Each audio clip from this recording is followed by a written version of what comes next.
যে বাংলা ছবির box office, এই টার্মটা কিন্তু অ্যাকচুয়ালি একটা প্রহসনে পরিণত হয়েছে। মানে সবাই যেরকম বক্স অফিস ফিগার নিয়ে আসছে, সেটা কি সত্যি বলে মনে হয়? তো না, এটা সত্যি মিথ্যে বলে কিছু হয় না, এটা পৃথিবী জুড়ে এই নিয়মটা হচ্ছে। আমরা যে স্ক্রিনিং কমিটি নিয়ে আলোচনা করছি, কার কথায় ডিসিশনগুলো হচ্ছে? বলা হয়েছে 2026-এ দেব যেন কোনো ছবি পুজোতে না নিয়ে আসে। হ্যাঁ, আমার মুখের সামনে বসে বল। আমি শ্রীকান্তাকে বলেছিলাম তখন, শ্রীকান্তা এটা করবেন না। যেই মাথাটা বোঝা, সে যদি বুঝতে পারে আমরা কোথায় ভুল, তাহলে দুঃখটা কম হবে। আচ্ছা, জিতের প্রসঙ্গ যখন উঠলো তখন অবভিয়াসলি ওই প্রশ্নটা আসবে। না, তুমি তো এটার জন্য ইন্টারভিউটা নিয়েছো, ক্লোজার তো তোমারও চাই।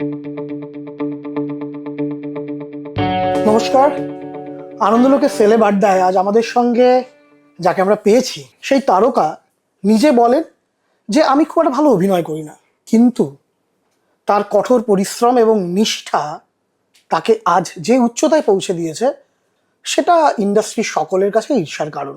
এবং এটা বলা যায় যে তিনি গত কয়েক বছরে যত ধরনের চরিত্রে অভিনয় করেছেন, সেটা যদি করতে পারে কোনো অভিনেতা, তিনি নিজের জীবনকে ধন্য মনে করেন।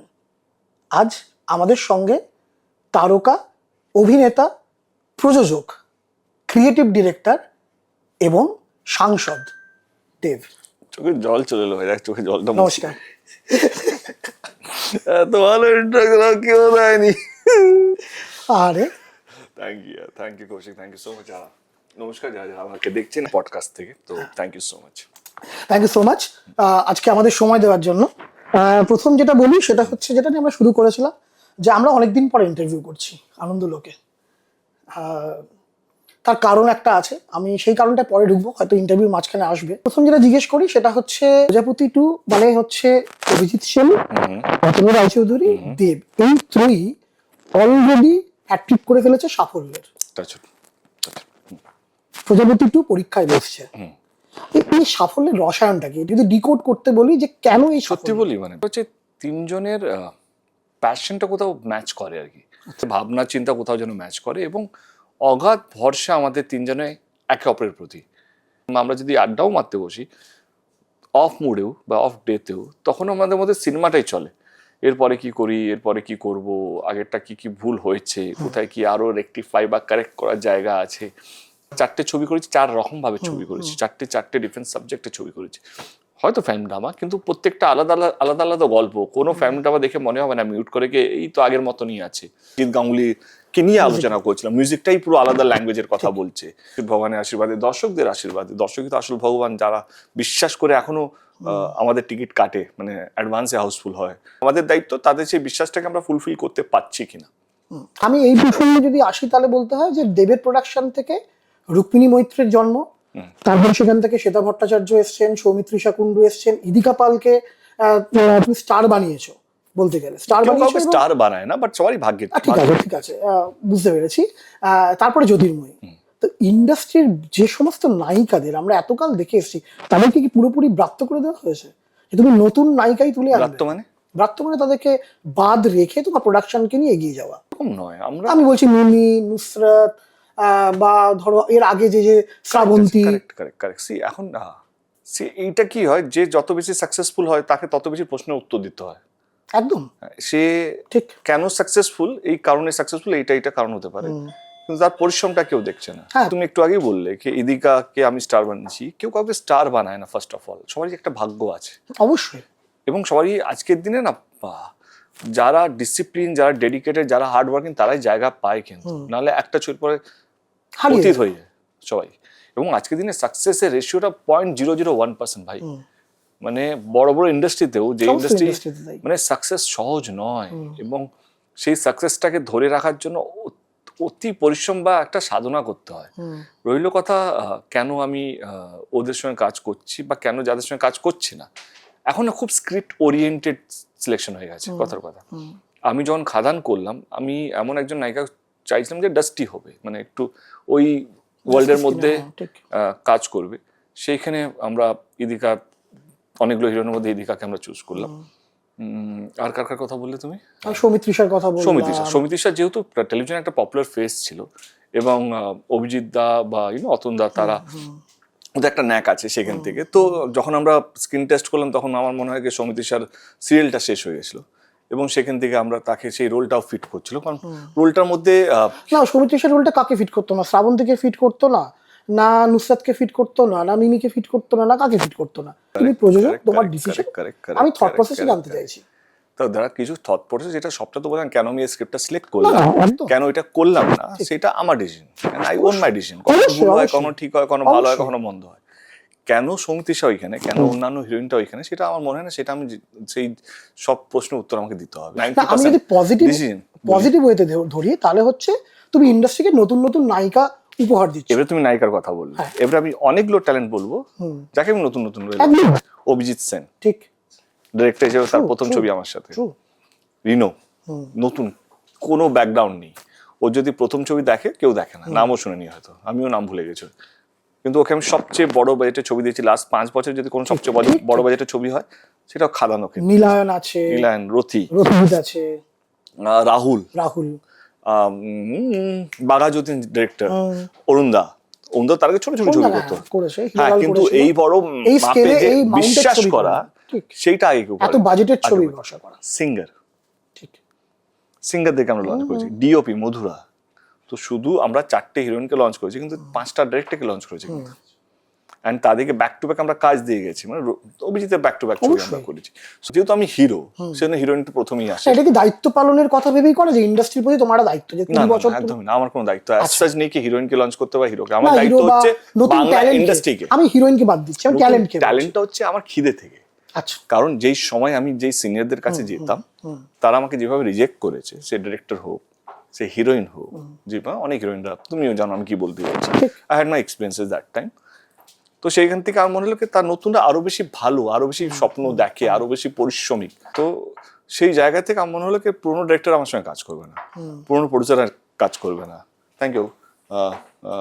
তো আমাকে সেই জন্য আমি নিজের কোম্পানি খুললাম। যে ডিরেক্টররা তখনকার স্টলওয়ার্ড, যার নামে টিকিট বিক্রি হতো, তাদেরকে আমি অ্যাপ্রোচ করতে শুরু করলাম। এটা বারবার বলতে ভালো লাগে না, কারণ আমি ভাবলাম কি নতুনদের সাথে কাজ করবো, অ্যাটলিস্ট কালকে যখন ওরা বড় হবে তখন ওদেরকে আমার কাজ চাইতে লজ্জা লাগবে না আর কি। তো সেই জন্য নতুন ডিরেক্টর এলো, এবং এরকম সময় গেছে হিরোইনরা, বড় বড় হিরোইনরা, তাদের মধ্যে অনেকজনের নাম তুমি মুখ সচকে বলেও দিয়েছো, তারা হ্যাঁ বলে না বলেছে আমাকে। আমি যখন লাস্ট ককপিটে শুটিং করতে যাচ্ছি, তার 2 দিন আগে আমাকে না বলেছে, তাই জন্য আমি কোয়েলের কাছে গিয়ে রিকোয়েস্ট করতে হলো। কোয়েলকে আমি ব্ল্যাঙ্ক চেক দিয়েছিলাম, সেই চেকটা এখনো পড়েনি। এরকমও দিন গেছে, মানে যে হিরোইনদের কথা বলছো, তো আমি ভুক্তভোগী।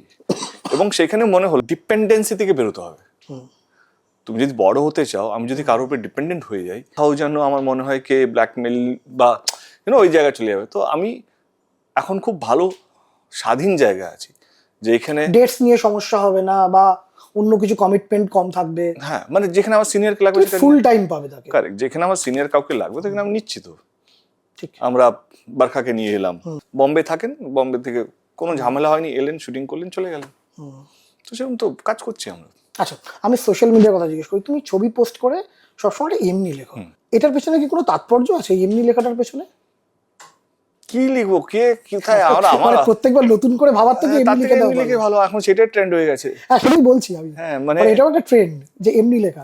পরিষ্কার মন থাকলে আর কিছু ভাবতে হয় না।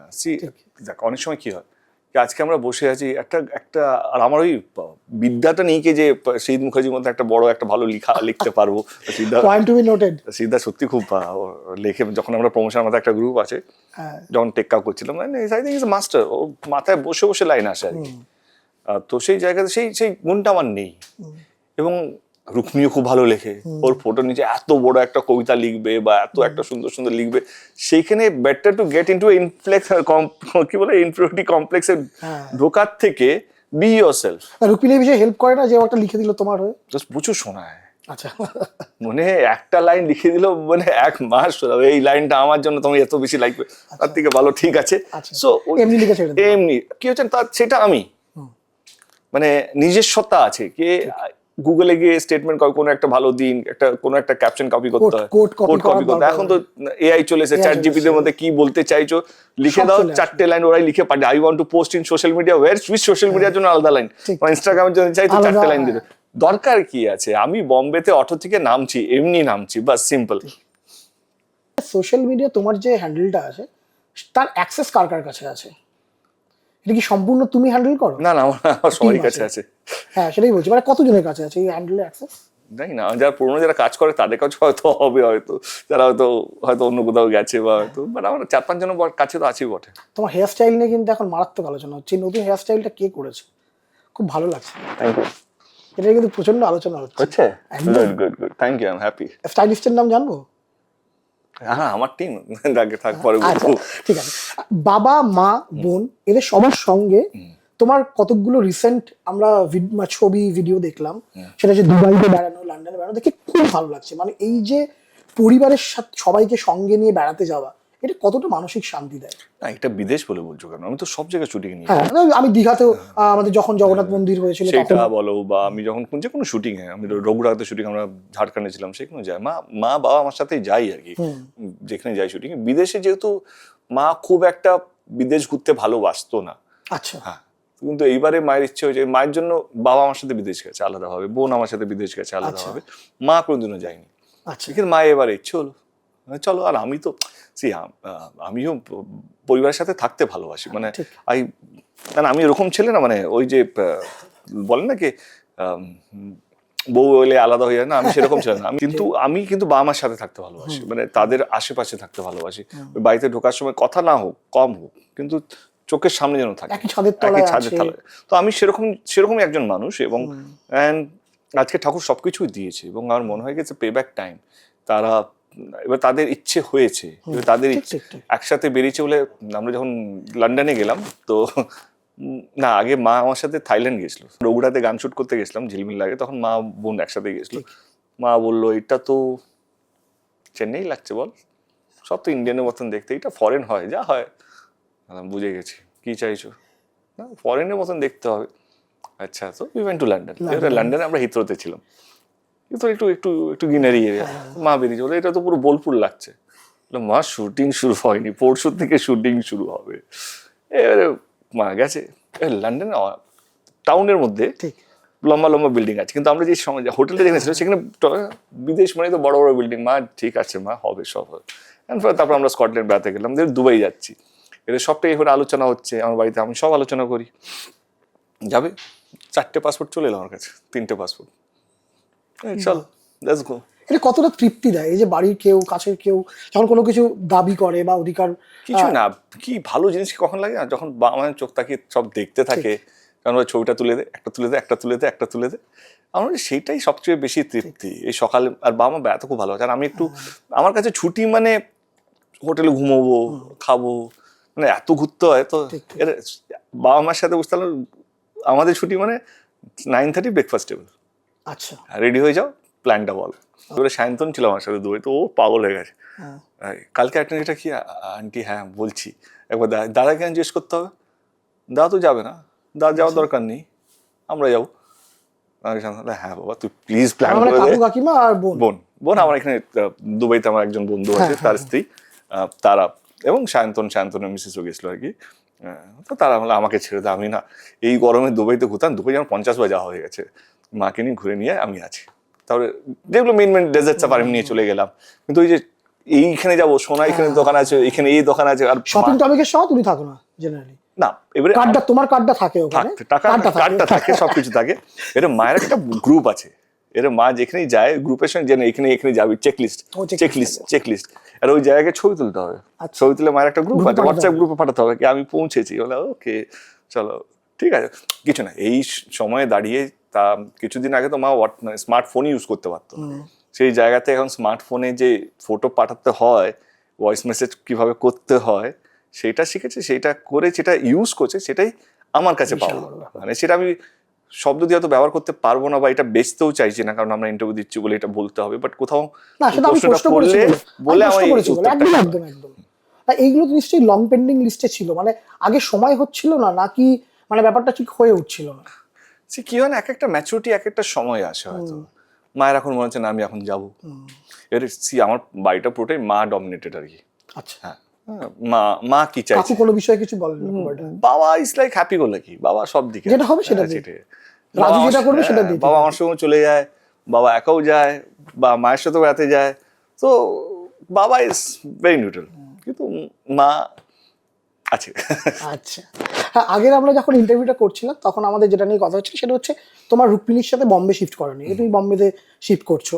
শিফট করছি কোথায় বললাম? যে মোটামুটি বেশিরভাগ সময়টা এখন বম্বেতে কাজ বাড়ছে, বম্বেতে আমার যেহেতু প্রচুর না না, কাজ। কাজ বাড়ছে আমি সেটা শিফট করি না। আমি বলেছিলাম কি বম্বেতে একটা যেহেতু আমাদের আপ ডাউন হতে দেয়, আমি কিছুদিন আগে বম্বেতে ছিলাম, আবার বম্বে যাওয়ার একটা প্রজেক্ট চলছে, তো একটা নিজস্ব বাড়ি থাকলো, রুক্মিণী মনে হচ্ছে এখানে থাকবে অনেকদিন। রুক্মিণী তো সানাক থেকে চেষ্টা করছে, মানে এখন বম্বেতে- দেখছি সবাই বাড়ি নিয়ে নিছে। মুম্বাদার বাড়ি আছে, যিশুর বাড়ি আছে, জিদ্দার বাড়ি আছে, সবারই বাড়ি আছে। এবারে কি পথপ্রদর্শক হিসেবে তুমি দেখা দিলে? দাঁড়া আমি একটু লেট এন্ট্রি করেছি। আর বম্বেতে যে কাজগুলো হচ্ছে সেটা কি ওটিটি বা সিনেমা রিলেটেড কোনো কাজের কথা চলছে? আমার সাথে হ্যাঁ। দিনে অনেকগুলো মিটিং হয়, আমার নাকি না, তুমি তো অ্যাডের শুটের জন্য তো যাচ্ছ, কিন্তু পার্সোনাল আমি- মিটিংও থাকে, অনেকগুলো থাকে, আচ্ছা, ওইখানকার আচ্ছা, হিন্দি কাজের জন্য আলোচনা হয়, বাট এখনো কোনো কনক্রিট হয়নি যেটা আমি আলোচনা করার মধ্যে থাকবো। এবং এখন সব নন ডিসক্লোজার এগ্রিমেন্টেই সব থাকে, কেউ হ্যাঁ, কোথাও ঠিক, বলতে ঠিক, পারবে না কিছু। অনেকে এখন কাজের ডেফিনেটলি একটা সুন্দর সুযোগ সবারই জন্য, বাঙালিদেরকে, বাঙালি আর্টিস্টদেরকে নিয়ে যারা সত্যি পরিষ্কার হিন্দি বলতে পারে তাদের জন্য একটা একটা গ্রহণযোগ্যতা আছে, বা ইভেন হ্যাঁ না, তা একটা আলাদা জায়গা আছে বলে আমার মনে হয়। খাঁকি তুমি দেখেছো? তাকে আমি পুরো এপিসোডটা কভার করতে পারিনি। মানে সেটা কি ভালো লাগেনি না সময় হয়নি বলে? আমি সত্যি কথা বলছি, আমি মাঝখানে প্রচুর ওটিটি দেখতাম, হ্যাঁ। তারপরে আমার ওই কি বলবো, আমি এখন অনেকগুলো ওয়েব সিরিজ দেখি, ওই পেশেন্সটা হারিয়ে ফেলেছি। এই যে 8টা এপিসোড দেখার যে পেশেন্সটা, কারণ আমার ব্যাক টু ব্যাক এতগুলো কাজ আছে, সেটা নিয়ে মানে তো রাত্রে আমি 1-2 ঘন্টায় টাইম পাই, 1 ঘন্টায় টাইম পাই, সেটা আমার হোমওয়ার্ক নিয়ে কেটে যায়, কি নেক্সট ছবিটা কি হবে, স্ক্রিপ্ট কি হবে। তারপর যদি যার সঙ্গে যখন কাজ করি অতন দেয় অর্ধেক 2 ঘন্টা যদি সময় পাই, তারপর 1 ঘন্টা ওর সঙ্গে কনফারেন্স কল করতে করতেই কেটে যায়। দেখলে 2 ঘন্টার মধ্যে আমাকে শেষ করতে হবে পুরো ব্যাপারটা। মানে আমার এখনো অনেকগুলো ছবি, কান্তারা 2 দেখা হয়নি, মানে দেখবো দেখবো করে 3 ঘন্টা আমি দিতেই পাচ্ছি না। আচ্ছা, উত্তরবঙ্গে বন্যার সময় আমরা দেখলাম সাংসদ দেব তার নিজের তরফ থেকে প্রচুর ত্রাণ ওখানে পাঠিয়েছে, যেটা অসম্ভব ভালো একটা জেস্চার, এবং সেটা দেখে খুব ভালো লেগেছে। কিন্তু যেটা নিয়ে কথা হয় সেটা বারবার বিভিন্ন ইন্টারভিউতে আসে, ঘাটাল মাস্টার প্ল্যান, এবং যেটা তুমি একদম ডিসাইড করেছিলে যে এইবারে ইলেকশনে তুমি দাঁড়াবে না যদি না ঘাটাল মাস্টার প্ল্যানটাকে মানে ইমপ্লিমেন্ট করা হয়। যদি না না এটা না, এটা আমি ছেড়ে দিয়েছিলাম, কোনো যদি ফদি ছিল না, যে ওটা হতেই হবে। না না সেটাও না। আমি আমি যেতে চাইছি, আমাকে রাজনীতি থেকে বিদায় দিন, আমার আমার মনে হয় 10 বছর হয়ে গেছে, আচ্ছা। আমি এবারে নিজের কাজে কনসেন্ট্রেট করি। এবং আমরা শুনেছি যেটা তুমি ঘাটাল মাস্টার প্ল্যানটা যখন সিএম তোমার কাছে কমিট করলেন যে ওটা হবেই এবারে, তখন তুমি রাজি হয়েছো। এবং এটাও তারপরে- সত্যি, এটাও অতটাই সত্যি, একদম সত্যি। এবং তারপরে তুমি ভোটে জিতেছো, এবং প্রায় 1.5 বছর হয়ে গেছে ঘাটাল মাস্টার প্ল্যান নিয়ে কাজ শুরু হয়েছে। তো এই বিষয়ে তুমি কতটা অবগত, মানে কাজ কোথায় এগিয়েছে বা ঘাটালের লোকজন এটা নিয়ে কি বলছে?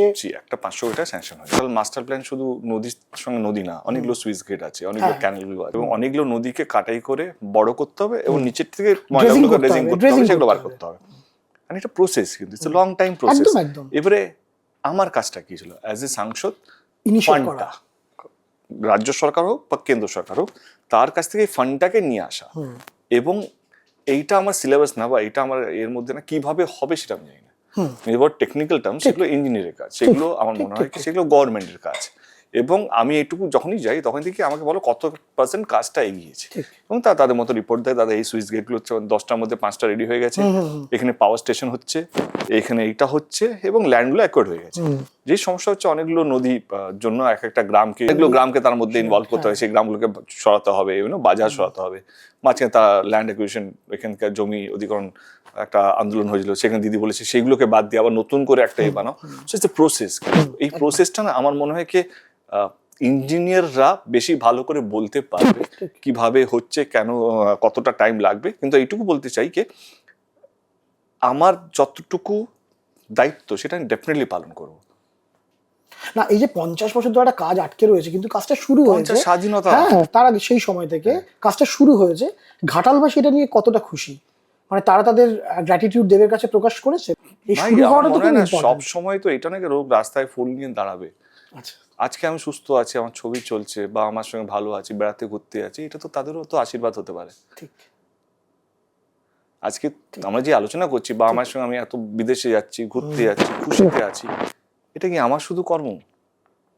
শুধু টাকা দিয়ে, টাকা তো প্রচুর লোকের কাছে আছে। এই যে মায়ের সঙ্গে ছবি তুলছে, মা গ্রুপে পাঠাচ্ছে, এটা তো আশীর্বাদ, অবশ্যই এটা তো স্যাটিসফ্যাকশন। তো এটা তো ডেফিনেটলি ঘাটালে অজস্র মানুষ, তাদের তো আশীর্বাদ হতে পারে এটা।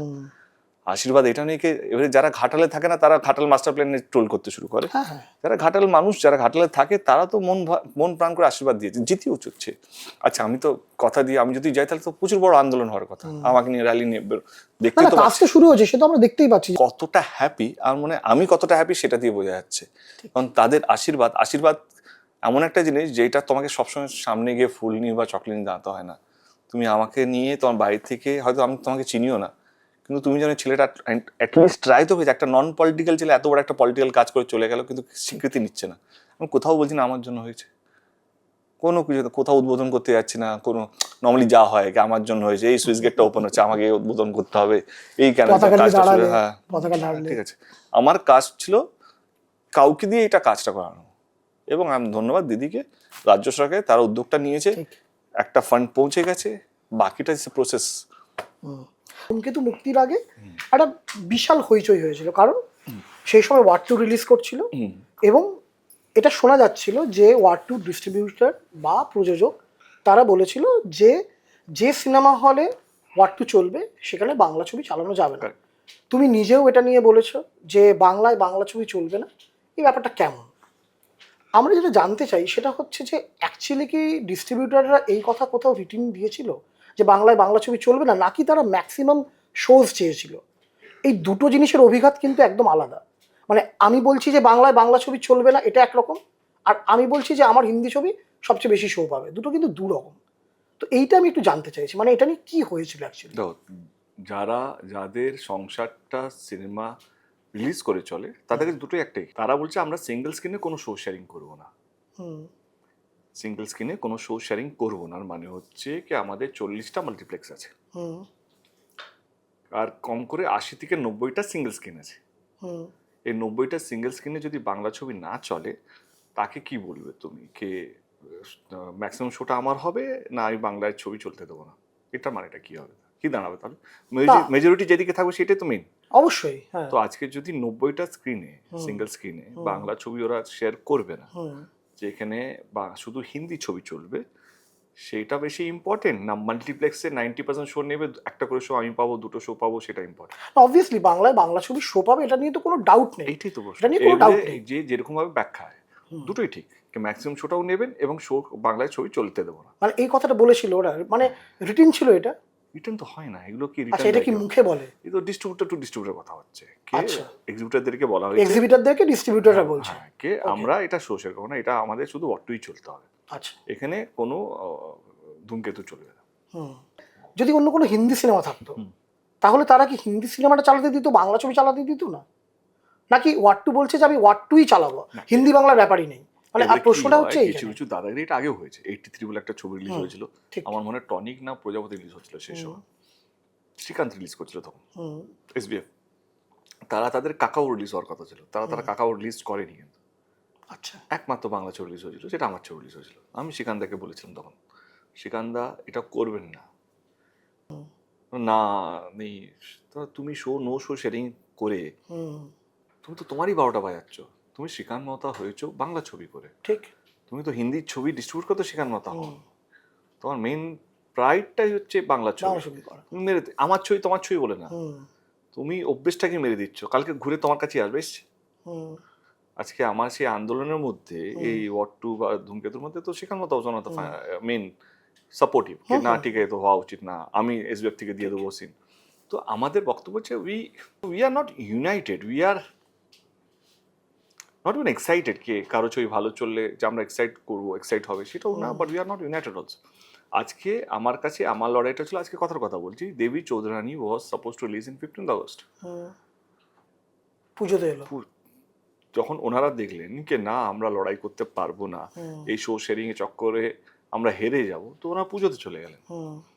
আমাকে বুমাদা ফোন করেছিল যে বাবু আমি এটা চাইছি, বুমাদা আমার পুজো মানেই তো আমার না, তুমি আসতেই পারো, আমি কিন্তু ধূমকেতু নিয়ে ক্রিসমাস 15th আগস্টে আসবো। আমি জানতাম আমাকে লড়াইটা করতে হবে। এবারে যারা প্রথম শ্রেণী তারা যদি লড়াইটা না করে তাহলে করবেটা কারা? না 100 বার না, এইখানে একটা জিনিস আছে, সেটা হচ্ছে তুমি বরাবর যেটা বলে এসছো যে বাংলায় বাংলা ছবির ফেস হিসেবে তুমি লড়াইটা করতে চাইছো, এটা শুধু তোমার ছবির জন্য নয়, তোমার ছবি, হ্যাঁ সবার জন্য, শুধু তোমার ছবির ক্ষেত্রে নয়, তুমি সবার জন্য লড়াইটা করছো। কিন্তু এখানে ইন্ডাস্ট্রির তরফ থেকে একটা অন্য কথা আছে, যেটা বলা হয় যে দেব সেই সময় ইউনাইটেড হওয়ার কথা বলে যখন তার নিজের ছবি থাকে, অন্য সময় দেব চুপ করে থাকে। কোথায় চুপ করেছিলেন?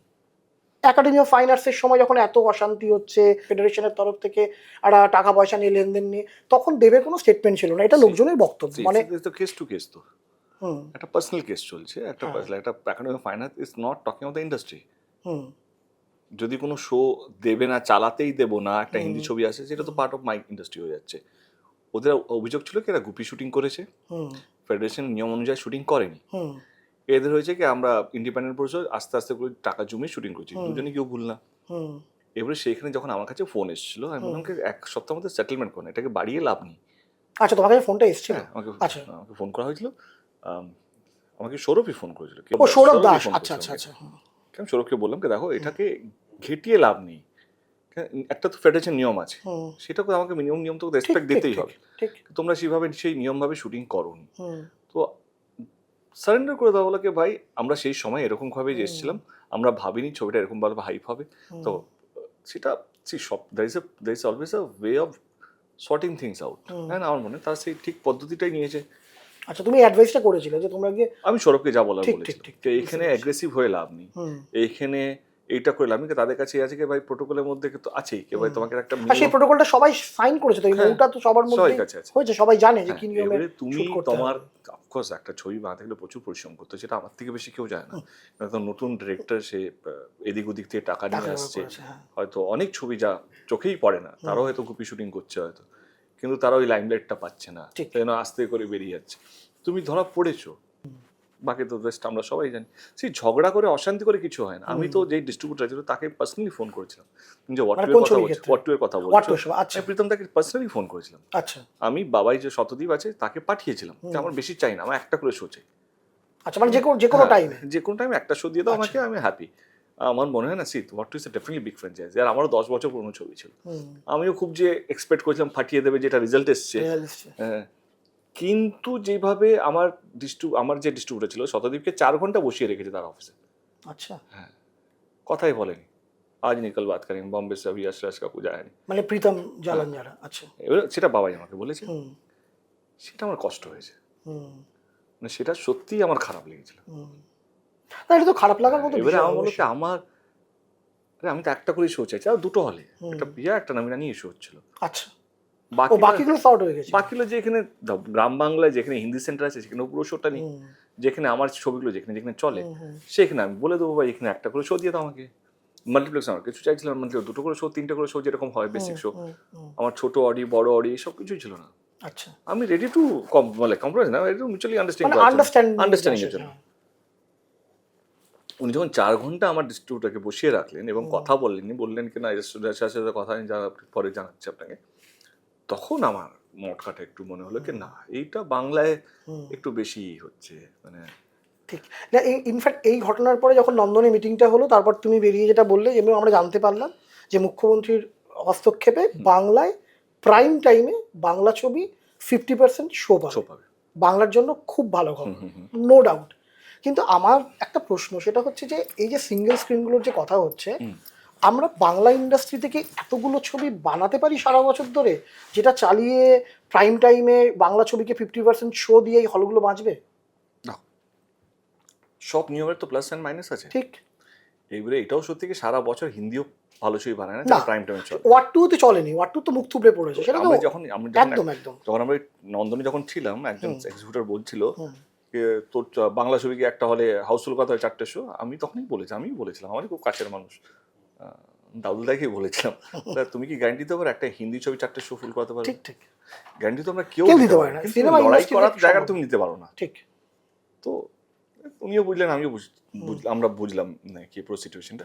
দেখো কেউ গ্যারান্টি দিতে পারছে না। না না না, সব ইন্ডাস্ট্রি, সাউথের ইন্ডাস্ট্রি আমরা একটা পুষ্পা পাচ্ছি, কিন্তু সাউথ থেকে দেখো ওদের অনেক বেশি ফ্লপ, মানে ওরা ছবির সংখ্যাও বেশি, ফ্লপও বেশি।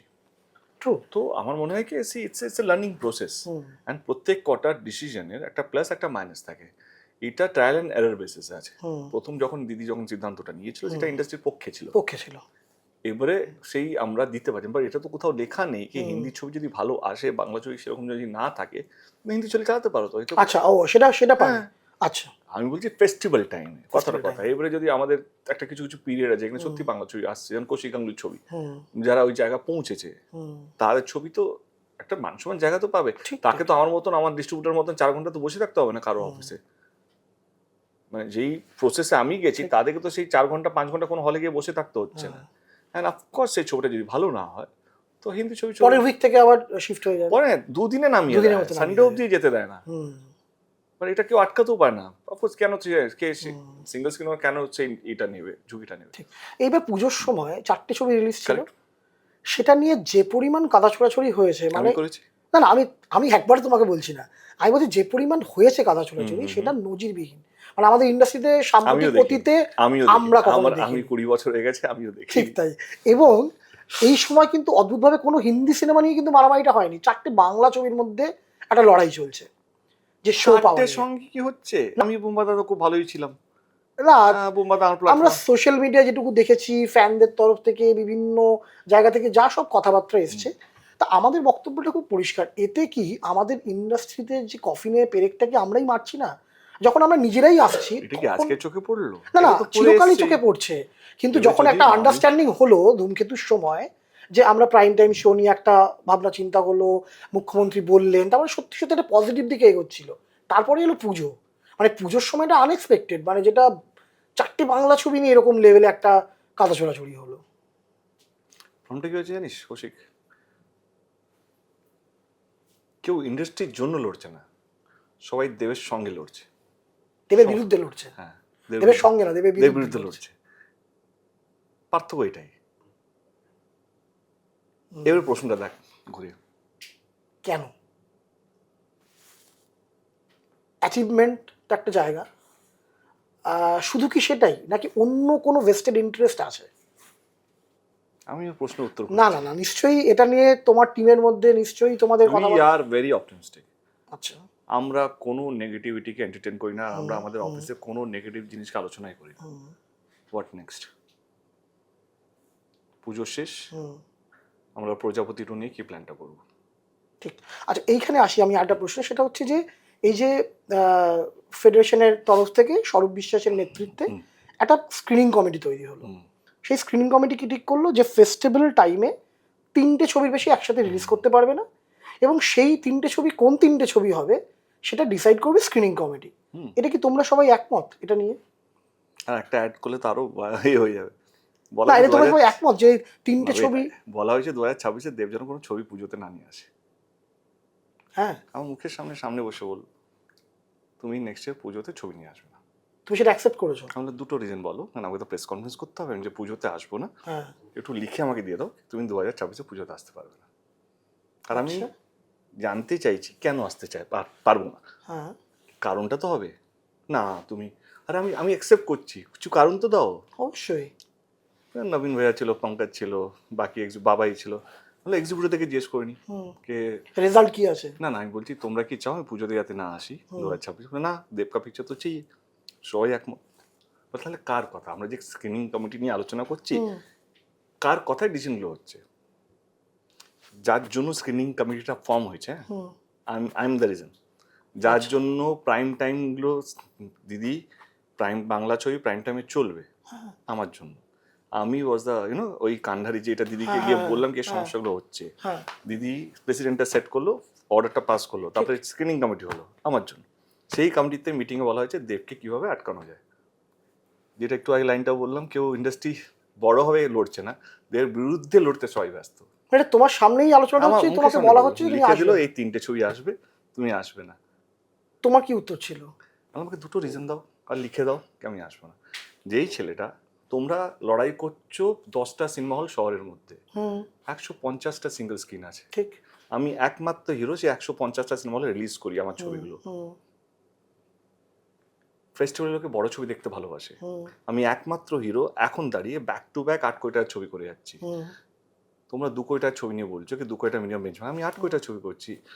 আমার খাদান, রঘু ডাকাত, প্রজাপতি 2, এরপরে খাদান 2 হবে যদি হয়, সব কটা বিগ বাজেট ছবি। আমি চেষ্টা করে যাচ্ছি, যখন কমার্শিয়াল ছবি চলবে না বলছিল, আমি কমার্শিয়াল ছবি করে সিঙ্গেল স্ক্রিনে হলে আমি ডিস্ট্রিক্ট ট্যুর করে লোকদেরকে নিয়ে এসেছি, সিঙ্গেল স্ক্রিন খুলেওছে, খুলিয়েছি। ব্যাক টু ব্যাক এই এফর্টটা দিয়ে যাচ্ছি কার জন্য? বাংলা ছবি ইন্ডাস্ট্রির জন্য, বাংলা ইন্ডাস্ট্রির জন্য, বাংলা ফিল্মের জন্য। এবং তুমি তাকে বলছো তুই পুজোতে আসবে না। আরে কিছু তো যুক্তি দাও আমাকে, কেন আমি কি আসবো না? বললো যুক্তিটা কি? না তুমি তাহলে অন্য সময়, আমি আসতেই পারি। তোমার জন্য কোন জায়গাগুলো ডিসাইড করা হয়েছে যে কোন কোন সময় না, সেটা দেব বলা যাবে আসবে? ঠিক আছে, সেটা ইম্পর্টেন্ট, সেটা এখন বলে এখন আমি একটা ছবি রিলিজিং ডেটটা খুব ম্যাটার করে, ওই সাসপেন্সটা আচ্ছা, বুঝতে পেরেছি, বুঝতে পেরেছি, এটা ঠিক আছে, ফাইন, ফেয়ার এনাফ, ফেয়ার। কিন্তু এইটা হচ্ছে স্ক্রিনিং কমিটি। এবং স্ক্রিনিং কমিটির আরেকটা ডিসিশন যেটা আমরা সবাই তাজ্জব হয়ে গেছি শুনে, যে 2 কোটি টাকার ছবি সে প্রাইম টাইম শো পাবে না। মানে বাংলায় এটা কবে থেকে হলো যে বাজেট ডিসাইড করবে যে কোন ছবি কোন সময়? সেইটা ইম্পর্টেন্ট না, দেখো কেন ইম্পর্টেন্ট? এর পেছনে যুক্তি কি আছে? এটা কি হাস্যকর লাগছে না যে কন্টেন্ট ইম্পর্টেন্ট না বাজেটটা ইম্পর্টেন্ট? দুটোই ইম্পর্টেন্ট। এবারে একদম, আমরা তাকে একদম, একটা কথা, একদম। একটা সত্যি কথা, এটাও তো সত্যি, একটা বড় ছবি, একটা বিগ বাজেট ছবি হলে তাকে তো ফেস্টিভ্যাল স্টেট দিতে, তাহলে সে টাকাটা অবশ্যই দিতে রিকভার হবে। করবে কি করে? অবশ্যই না, না কিন্তু আজকে- প্রাইম টাইম শো পাবে না বলছে। কি বলছে প্রাইম টাইম শো পাবে না? হ্যাঁ, তাই তো শুনছি আমরা না, যে এটা তোমাদের কাছে ভুল খবর এসেছে। হ্যাঁ, সবাই কাজ দেখাতে ব্যস্ত। আমি একটাই কথা বললাম, কে 6টা ছবি আসুক তাতে আপত্তি নেই। This screening committee should B a place of mutual understanding. যদি সিকান্দার ছবি রিলিজ হয়, আমার ছবি, আমি সিকান্দার বলে তুমি একটা কাজ করো, তুমি এখানে 2টো শো নিয়ে নাও, আর ওই হলটা আমার ভালো কালেকশন আছে, ওইখানে আমাকে এক্সট্রা শো দিয়ে দাও, তুমি এখানটা অ্যাডজাস্ট করো, আমি এখানটা অ্যাডজাস্ট করি। বা শিবুর সঙ্গে যদি হয়, শিবু বলো তুই এখানে নিয়ে নে, এখানে নিয়ে নে, আমি এখানটা আইডিয়াল নিচ্ছি। সিচুয়েশন। তুমি কাউকে বেঁধে রাখতে পারো না। আজকে কথার কথা, আমার মনে হচ্ছে কি যেই নতুন পুরুষ, আজকে তো দেব চৌধুরী নিয়ে এলো তো আমেরিকা থেকে পড়েছে, নিয়ে বুম্বাদা নিয়ে এলো, বুম্বাদার বম্বে থেকে কাউকে একটা নিয়ে আসতে পারে যে 6-7 কোটি টাকার ছবি করবে। সে যদি, আর সিনেমা তো এমন, আমরা রাইটার ডিরেক্টর নয় কি আমরা জানি না, আমাদেরকে স্ক্রিপ্ট খুঁজতে হয়, ওয়েট করতে হয়, স্ক্রিপ্টটার উপরে অনেক ভালো গল্পের কারেকশন জন্য, হতে হয়। স্ক্রিপ্টের জন্য অবশ্যই। এবার তাদের যদি ফেব্রুয়ারিতে যদি কোনো ছবি তার কাছে আসে, দারুণ যদি কিছু মনে, আরে দারুণ সাবজেক্ট, এটা তো পুজোতে আনলে হয়, সে তো ডেট পাবে না। কারণ স্ক্রিনিং কমিটি লাস্ট ইয়ার অক্টোবরে ডিসাইড করেছে নেক্সট ইয়ার নভেম্বরে কোন ছবিটা রিলিজ হবে। সে সময় তৈরি হয়নি তো এখনো। তো এটাই তো আলোচনা, যে আমি মার্চে গিয়ে যদি একটা দারুণ স্ক্রিপ্ট পাই, কেন এপ্রিলে গিয়ে মনে হলো কেন স্ক্রিপ্টটা পছন্দ হচ্ছে না, তাহলে আমি ডেটটা নিলাম একটা কেসে, কিন্তু ছবিটা ভালো বানাতে পারছি না, আমি কনফিডেন্স না, ডেটটা নিয়ে চলে আমাকে ছবিটা বানাতে হবে। এবার একটা ভালো ছবি পেলাম, ডেটটা নিয়ে নিই, কিন্তু আমার মনে হচ্ছে এই ছবিটা এখানে বসলে খুব ভালো হয়, সেটা পেলাম না। তো অনেক কিছু কিসের বেসিসে এটা ঠিক হচ্ছে? আমার মানে এটা দেখো, সবাই একটা ফেস দিয়ে যাচ্ছে, ইটস প্রসেস। তো প্রেসিডেন্ট এখন সেট হয়নি, বাট আলোচনা চলছে। তুমি জাস্ট বলে আমি সেটাই বললাম। এই যে বাংলা ছবির বক্স অফিস, এই টার্মটা কিন্তু অ্যাকচুয়ালি একটা প্রহসনে পরিণত হয়েছে। মানে সবাই যেরকম বক্স অফিস ফিগার নিয়ে আসছে, সেটা কি সত্যি বলে মনে হয়? তুমি তো একজন প্রযোজক, তোমার কি সত্যি বলে মনে হয়? এটা সত্যি মিথ্যে বলে কিছু হয় না, এটা পৃথিবী জুড়ে এই নিয়মটা হচ্ছে। আজকে ধুরন্ধর কি একটা কালেকশন দিচ্ছে 400 কোটি টাকা, তুমি কি দেখতে যাচ্ছ? তুমি তো বিলিভ করছো, পারসেপশনে খেলা। এই খেলাটা শুরু হয়ে গেছে। আমরা আগে টেস্ট ম্যাচ দেখতাম রাত্রেবেলা জেগে, ওয়ান ডেটা, তারপরে ওয়ান ডেটাও ইম্পর্টেন্ট ছিল, এখন তুমি বুঝে মানে আমাদের ধরে নিতে হচ্ছে যে একটা ফেক ফিগার সামনে আসবে। এটা ফরম্যাট। আজকে 2020-র মধ্যে তো আমাদের দেখতে হচ্ছে, আর ওয়ান ডে ভালো লাগছে না। তুমি না চাইলেও সকালে ঘুম থেকে উঠে তোমাকে সোশ্যাল মিডিয়া ভর্তি হবে, কালেকশন তো বলো। ছবি চলুক না চলুক, নাম্বারে যে এগিয়ে থাকবে, কেউ জিজ্ঞেস করছে না 100টা হাউসফুল না 150টা হাউসফুল না 200টা হাউসফুল। আমি একটা জিনিস আমি জানতে চাইছি, সেটা হচ্ছে যে ধূমকেতু যখন রিলিজ করেছিল, আমরা দেখলাম যে একটা পোস্ট, সেটা হচ্ছে প্রথম উইকে 15,24,00,000 টাকা কালেকশন, দ্বিতীয় উইকে সেটা 21,36,00,000 টাকা কালেকশন। এটা কি বাস্তবসম্মত? মানে হতে পারে বাংলা ছবি যতগুলো শো পায়, যতগুলো যদি হল আমি হাউসফুল ধরি, 200 টাকাও ধরি, ধূমকেতু ওয়াজ এক্সট্রাঅর্ডিনারি। কিন্তু 21 কোটি টাকা 2 সপ্তাহে। ধূমকেতু দেখো, সেটা পুরোপুরি রানা সরকার পুরো বাজেটটা দেখছে, সেখানে আমি আমরা উত্তর পেয়ে গেছি, ধূমকেতু যা ব্যবসা করেছে, না ভালো ব্যবসা করেছে মানে ডেফিনেটলি। বাংলার ইতিহাসে প্রথমবার 7 AM শো, হ্যাঁ, all Bengal house full, true. Back to back, এক সপ্তাহ ধূমকেতু যা ব্যবসা দিয়েছে। সবাই, আমরা রাতে 12টা শো রেখেছি, নন হলিডে, সামনে পরটির মতন এত বড় ছবি। ধূমকেতু মানে আমাদের প্রত্যেকের জীবনে, আমার কৌশিক গাঙ্গুলি, রানা সরকার, শুভশ্রী, রুদ্র ফর দ্যাট ম্যাটার, ঠিক আমাদের প্রত্যেকের জীবনে এমন একটা ছবি যেটা আমরা কেউ কল্পনাও করতে পারি না, ইনফ্যাক্ট তোমরাও কল্পনা করতে পারো না না। না, কেউ ভাবেনি যে এই যে রেজাল্ট আসবে রেজাল্ট অ্যাডভান্সে আসবে। না, আমরা কিন্তু 21 কোটিটা আমরা কিন্তু নিচ্ছি না, অ্যাকসেপ্ট করছি সেটা না তোমাদের ওটা। ব্যাপার। হ্যাঁ মানে সেটা অবাস্তব। সবটাই যে নিতে হবে সেটা তো হ্যাঁ, কোনো মানে নেই, বাট এটা তো ফরম্যাট। ঠিক। বক্স অফিস কালেকশনটা বাড়িয়ে বলে কি লাভ হয়? মানে এই ফরম্যাটটা তুমি যেটা বলছো এটা ফরম্যাট, এটা দিয়ে কি নতুন ফাইন্যান্সার যারা তাদেরকে ইন্ডাস্ট্রিতে আনা যায়, নাকি ওটিটিতে ছবিটা বিক্রি করতে সুবিধা হয়? পারসেপশন পারসেপশন তৈরি করা। পারসেপশন তৈরি হয়। আজকে রেটিংও তো কেনা যায়, হ্যাঁ হ্যাঁ, ভিউজও কেনা তো যায়, কেনা বিভিন্ন যায়, জায়গায় হয়, রিভিউসও তো কেনা যায়, বিভিন্ন জায়গায় হয়। এটা তো ফরম্যাট, এটা নিউ নর্মাল। কিন্তু আগে পেপারে রিভিউস এত নিউ নর্মাল, এটা হচ্ছে খুব important point. Inflated box office is a new normal, normal. একদম ফাইন। রিভিউস কেনা যাচ্ছে। আমার ঠিক। ছবি 9টা রিলিজ হবে, ফার্স্ট শো হ্যাঁ তুমি 9:30, বললে তো সেটা। 8টা রিভিউ বেরিয়ে গেছে, বিগেস্ট জার্নালিস্ট সেটা রিভিউটা পোস্ট করছে, এটা খারাপ ছবি।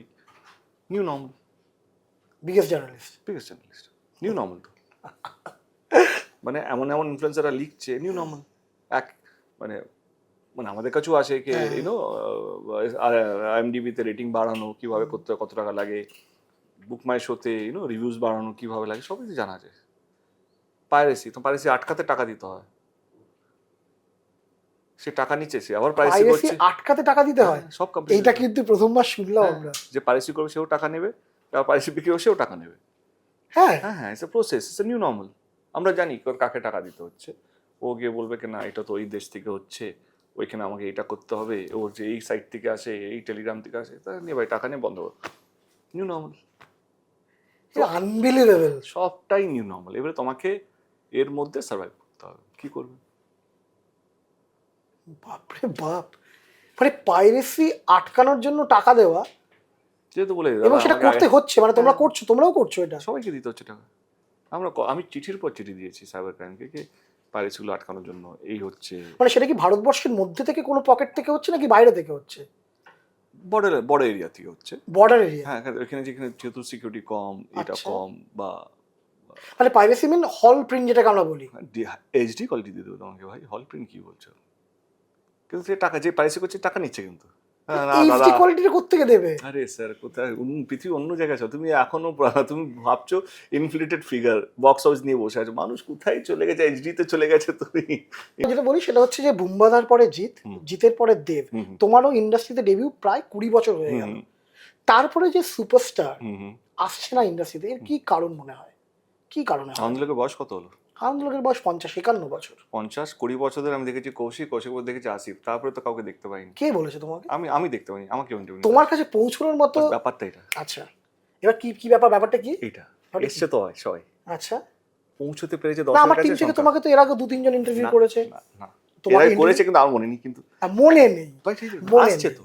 হ্যাঁ হ্যাঁ, আমরা প্রচুর ভালো অভিনেতা পেয়েছি, প্রচুর মানে নতুন নায়করা এসছেন, কিন্তু স্টার তৈরি হচ্ছে না। আমার প্রশ্নটা এই জায়গা, স্টার কেন তৈরি হচ্ছে না? কৌশিক তৈরি হচ্ছে না, আসিফ তৈরি হচ্ছে।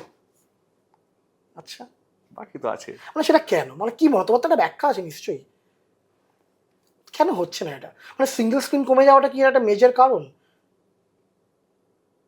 মানে আমরা যেটা বারবার শুনে এসেছি যে সিঙ্গেল স্ক্রিন থেকেই স্টার তৈরি হয়। না, নিউ কামার একটা সাবজেক্ট হয়, নিউ কামারদেরকে লঞ্চ করা দরকার। শাহরুখ খান আজকে যে জওয়ান যে করছে, পাঠান যে করছে, সেই সাবজেক্টটা নিউ কামার হতে পারে না। ঠিক, সেটা একটা মেগা স্টারই হতে পারে, ঠিক। একটা শাহরুখ খানের মতনই হতে পারে, তার জায়গায় তুমি সালমান খানকে নিতে পারো। আজকে Pushpa 2 can't be new কামার্স film, একদম। যে অলরেডি ওই অরাটা থাকতে হবে। কারেক্ট। এইবারে নিউ কামারদের জন্য নিউ কামার মতন সাবজেক্ট থাকতে হবে।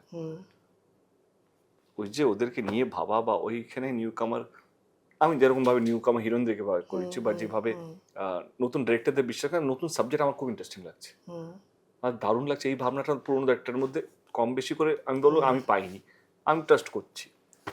এবারে আমার কাছেও যদি এরকম সাবজেক্ট আসে যেখানে সত্যি আমার এই ছেলেরা একটা খুব নতুন একটা মুখ হলে না দারুণ হবে, ওয়ান্ডারেবল একটা মুখ, তার এক্সপ্রেশন কেউ জানে না, সে কিভাবে হাসবে কেউ দেখেনি, ওর হাসিটাও খুব ইনোসেন্স লাগবে, নতুন লাগবে, ফ্রেশ লাগবে মানুষের কাছে। তো সেই কথার কথা সাইয়ারা রিলিজ হচ্ছে, একটা নিউ কামারদের গল্প, মনেই হচ্ছে একটা নতুন ছেলে মেয়েকে লঞ্চ করার মতনই গল্প, একটা নতুন প্রেম কাহিনী নতুনভাবে দেখানো হয়েছে। তো সেই গল্প লেখার অভাব, অ্যান্ড অ্যাকচুয়ালি এটা সত্যি, কিন্তু আমাদের রাজ্যে, আমাদের ফিল্ম ইন্ডাস্ট্রিতে যারা রাইটার ডাইরেক্টর তারা লাকি। আমাদের মতন যারা আছেন, যারা ডিপেন্ডেন্ট অন রাইটার, তাদের জন্য definitely we have very very limitation, অনেকটাই লিমিটেড আমাদের লিমিটেশন আছে কি আমাদের কাছে, যে তাদের ইগো আছে, ট্যালেন্টটা কম। কে আমি খাদান টুয়ে হচ্ছে কে একজন রাইটার লিখে না, আমি অন্য কারোর সাথে শেয়ার করবো না। বোম্বেতে 5-5 জন একসাথে বসে স্ক্রিপ্ট লিখছে। আমি মানে দেব তো একটা ব্র্যান্ড এখানে, অবশ্যই। আমাকে রিকোয়েস্ট করতে হচ্ছে, তারপরেও মানছে না, দেব এটা তুমি জোর করো না আমার সাথে, আমার পছন্দ হচ্ছে না। মানে যে রাইটার লিখছে, মানে আমরা একসাথে করি, বিকজ আমার হচ্ছে ওই ছেলেটা দারুণ একটা কিছু নিয়ে আসবো, আর ওই ছেলেটা না দারুণ ডায়লগটা লেখে। আমরা করিনি, তুমি স্ট্রাকচারটা পাই না, কোলাবোরেট করাটা। হ্যাঁ তুমি স্ট্রাকচারটা পাই না, তারপর ওইটাকে আমি যেখানে আমরা আটকাচ্ছি ওইটা এখান থেকে নেবো, আর ওইখান থেকে ডায়লগটাকে ওখানে ডক্টরিং করে নেবো। না এটা আমি তুমি কি করে তুমি কাজ করবে। তো এই যে নতুনরা কেন লঞ্চ হচ্ছে না, বুমবাদা জিদ্দা দেবের পর অঙ্কুশ এসছে, আবির এসছে, এবারে কি হয় না মানুষের একসেপ্টিং, বম্বেতেও মানে সাউথেও তুমি দেখবে যারা প্রবাস, আমি যবে থেকে তার আগে থেকে আছে, আল্লু অর্জুন আগে থেকেই আছে, আমার আগে থেকে আছে, বিজয় আগে থেকে আছে। সেটাই। হ্যাঁ, তো খুব কমই নতুনরা এখন সুযোগ পাচ্ছে, কারণ সে এখন যে অ্যাকসেপ্টেন্স লেভেলটা বা যে ধরনের স্ক্রিপ্টটা হচ্ছে, নতুন লঞ্চ হচ্ছে না তা তো না, হচ্ছে, কিন্তু তাদের মতো করে তাদের জন্য একটা স্ক্রিপ্ট লিখতে হবে। সেইটা যদি আমার মনে হয় কোনো প্রডিউসার যারা রিনাউন্ড, যেমন শিবু হতে পারে, শ্রীকান্ত মথা হতে পারে, সুইন্দা ফিল্মস হতে পারে, তারা যদি পায় দেব হতে পারে। হ্যাঁ, না আমি একটা জিনিস কি করি তাহলে, এখানে এখন যেটা ক্রাইসিসটা হচ্ছে সেটা হচ্ছে যে নতুন ভালো গল্প, নিউ কামারদের জন্য গল্প, এটা প্রাইমারি। দেব এত ট্যালেন্ট তুলছে, তাহলে একটা রাইটারদের নিয়ে ট্যালেন্ট হান্ট নেই, আমি কি পাচ্ছি? আচ্ছা, এইটাই তো, আরে আমি যখন এই কথাগুলো বলছি definitely I am talking from my experiences না, আমি তো না রাইটারদের সঙ্গে মিক্স করে বা না খুঁজি, এটা তো হচ্ছে না। আমি তো পুরো ঘুরে দেখে বুঝে তারপর তোমার সাথে এই কথাগুলো বলছি। আচ্ছা, জিতের প্রসঙ্গ যখন উঠলো তখন অবভিয়াসলি ওই প্রশ্নটা আসবে। না তুমি তো এটার জন্যই ইন্টারভিউটা নিয়েছো, ক্লোজার তো তোমারও চাই। একেবারে এটা ক্লোজার না, এখনো বাকি আছে, প্রজাপতি নিয়ে প্রশ্ন বাকি আছে। ও আনো প্রজাপতি 2 তে আছে। Yes ভাই, প্রজাপতি 2 তে আছি আমরা। না না, সেটা হচ্ছে যে যেটা খুব ভাইরাল হচ্ছে, তুমি নিশ্চয়ই দেখেছো, সেটা হচ্ছে যে তোমার 20 বছরের যে সেলিব্রেশন, সেখানে জিতকে ডাকা হয়নি। এটা কি তুমি ভুলে গেছিলে নাকি অন্য কোনো কারণ? কিভাবে বলি বলো তো, না যেটা সত্যি সেটা বলো, মানে তোমার তো একটা পার্সপেক্টিভ আছে, আমি সেই পার্সপেক্টিভটা জানতে চাই। আমি এক্সপেক্ট করি জিদ্দা এক্সপেক্ট করছে আমি ডাকবো বলে। কেন এক্সপেক্ট করে তোমার 20 বছরের সেলিব্রেশন? আমার 20 বছর সেলিব্রেশনটা ওয়াজ নট মাই 20 বছর সেলিব্রেশন, নট ইট ওয়াজ রঘু সিনেমার প্রমোশন, রঘু ডাকাত সেলিব্রেশন, রঘু ডাকাতে প্রমোশন ছিল। ঠিক, সেখানে আমার ট্রেলার লঞ্চ ইভেন্ট ছিল, সেইখানে তো আমি অঙ্কুশকেও ডাকিনি, আবিরকেও ডাকি, বুম্বাদাকে ডেকেছিলাম কারণ শ্রাবন্তীকে আমার দরকার ছিল। শ্রাবন্তী হলো বুম্বাদার সঙ্গে ইভেন্টটা, বুম্বাদাকে ডেকেছিলে, শ্রাবন্তীকে দরকার বলছি ছিল আসছি বলে? আমি আসছি। আচ্ছা, শ্রাবন্তী যখন এসলাম আমি বুম্বাদা তখন আমার এতে ছিল না, লিস্টে ছিল না। আচ্ছা, আমাদের ছিল একটা ইভেন্টকে যদি 3 ঘন্টা করতে হয় তাহলে তো প্ল্যান করতে হবে না, আর মাথার মধ্যে চলছে নজরুল মঞ্চ, যেটা আমরা ধূমকেতু ইভেন্ট করছি, তার থেকে বড় করতে হবে, তার থেকে Netaji indoor sold out ticket, যেভাবে আমি ভাবিনি কি 12,000 লোক এখানে পৌঁছে থাকবে, তোমরা সবাই দেখে আনএক্সপেক্টেড। এরপরে সেইটা করতে গিয়ে আমি, যেহেতু জুতো সেলাই থেকে চন্ডীপাঠ আমার 4 জনই করছিলাম, আমি শান্তন, আমার অফিস বা শিকার মতার টিম, আমি আর শিকার মতা 10 বার গেছি জাস্ট টু সি কে লোক এলে কেউ কোনো হতাহত যাতে না হয়, পুলিশের সঙ্গে মিটিং, অ্যাম্বুলেন্স যদি কোনো ফায়ার টায়ার লেগে যায়, স্টেজ কিভাবে হবে, এন্ট্রি এক্সিট, এবং আমি যে হিরোইনদের সাথে কাজ করেছি তাদেরকে ফোন করা শুরু করলাম, তার মধ্যে যারা হ্যাঁ বলেছেন তারা তো তোমরা দেখেইছো স্টেজে আছে।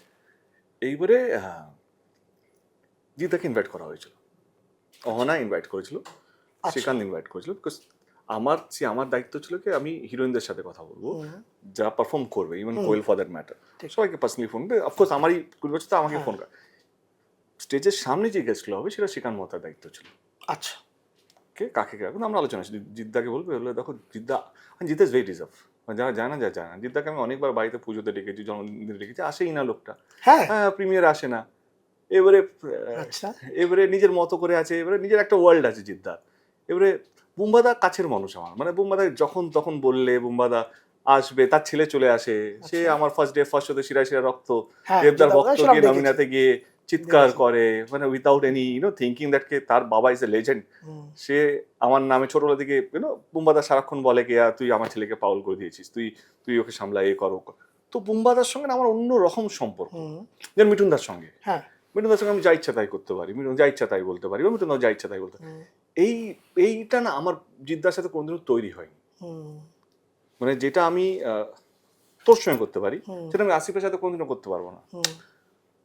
না সেটা ঠিক আছে। Understand what I am trying to say? হ্যাঁ, কে এবারে যেহেতু এটা মিডিয়াতে বেরিয়েছে, হুম। People are talking about it, একটা জাস্টিফিকেশন, একটা ফ্যান্স সংখ্যা জিদ্দার হিউজ huge। ফ্যান্স আছে, তারা ভাবছে দেব ভুল, দেব ঠিক।